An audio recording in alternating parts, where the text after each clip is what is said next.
हर किस्म के रूहानी, जिस्मानी और तिब्बी मसाइल के हल के लिए हकीम हाफिज बिलाल अहमद का चैनल सब्सक्राइब कीजिए। अस्सलामु अलैकुम वरहमतुल्लाहि वबरकातुहू। मैं हूँ हकीम हाफिज़ बिलाल अहमद। अल्लाह ताला से दुआ है कि अल्लाह आपको खुश रखे, सेहत दे, तंदुरुस्ती दे। नाजरीन, दरूद शरीफ की कसरत करें। ये आपके हर मसले का हल, हर बीमारी का इलाज और कामयाबी का जीना है। अल्लाह मुझे और आप सब को दरूद शरीफ की कसरत की तौफीक अता फ़रमाए। नाजरीन, हमारे मतहब पर काफ़ी सालों से रोगन किस्त के नाम से एक रोगन तैयार किया जाता है।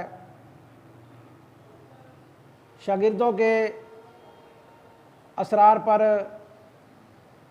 दोस्तों के कहने पर यह नुस्खा मैं आपसे शेयर करने लगा हूँ। रोगन किस्त के बेशुमार लातादाद और अनगिनत फ़वाइद देखने में आए हैं।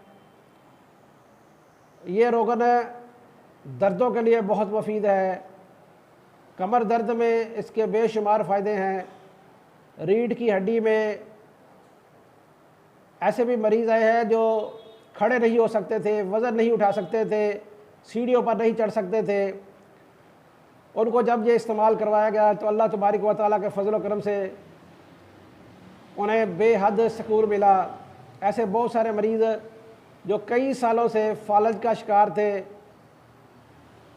उन्हें जब ये इस्तेमाल करवाया गया तो अल्लाह ताला ने उनको फालज जैसे मूजी मर्ज से निजात दी।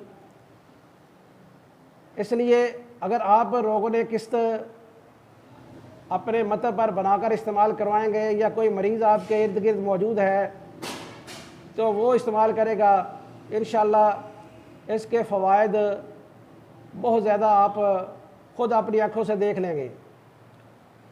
कोशिश करें कि जब ये रोगन आप इस्तेमाल करवाएं तो मरीज़ को गरम, तुरश और खुश्क अशिया मत खिलाएं। उनमें करेले, बैंगन, बादी जितने भी चीज़ें हैं, हर किस्म की तुर्श चीज़ें हैं, तुर्श फल है, अचार वगैरह हैं, बाज़ारी खाने हैं, ये आप इस्तेमाल ना करवाएं। आप बकरे का गोश्त, आप दुम्बे का गोश्त, देसी मुर्ग, कद्दू, टिंडे, बेल वाली तोरी, गाजर, मूली, शलगम, ये आप गोश्त में डालकर या सादा अदरक, प्याज, लहसुन, काली मिर्च डालकर आप इस्तेमाल करवा सकते हैं। जो हम रोगन बनाते हैं वो मैं आपसे शेयर कर देता हूँ।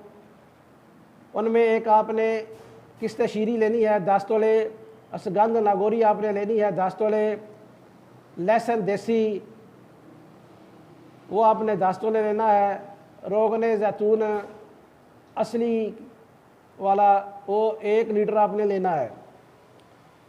किस्त शीरी को भी अच्छी तरह सफ़ूफ बना लें, असगंध नागौरी का भी सफ़ूफ बना लें और लहसुन को अच्छी तरह छील कर उसको काट लें और फिर हावो दस्ते में उसे बारीक कर लें। इन सब चीज़ों को रोगन जैतून में किसी कच्चे मिट्टी के बर्तन में डालकर आग पर रख दें और आहिस्ता आहिस्ता हल्की आंच देते रहे। जब ये सुर्ख होने के करीब आ जाए या सुर्ख हो जाए तो फिर आप जो आग है वो और हल्की कर दें। फिर आहिस्ता आहिस्ता आहिस्ता ये स्याह होना शुरू हो जाएगा। जब ये स्याह हो जाए तो फिर इसे आग से उतार दें और इसे अच्छी तरह डांप कर रख दें।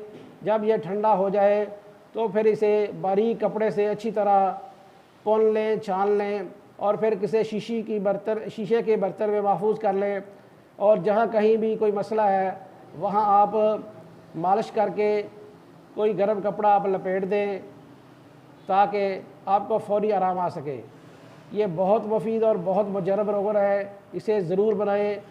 अल्लाह ताला मुझे और आपको हर किस्म की छोटी बड़ी मरज़ से महफूज रखे। अस्सलामु अलैकुम वरहमतुल्लाहि वबरकातुहू।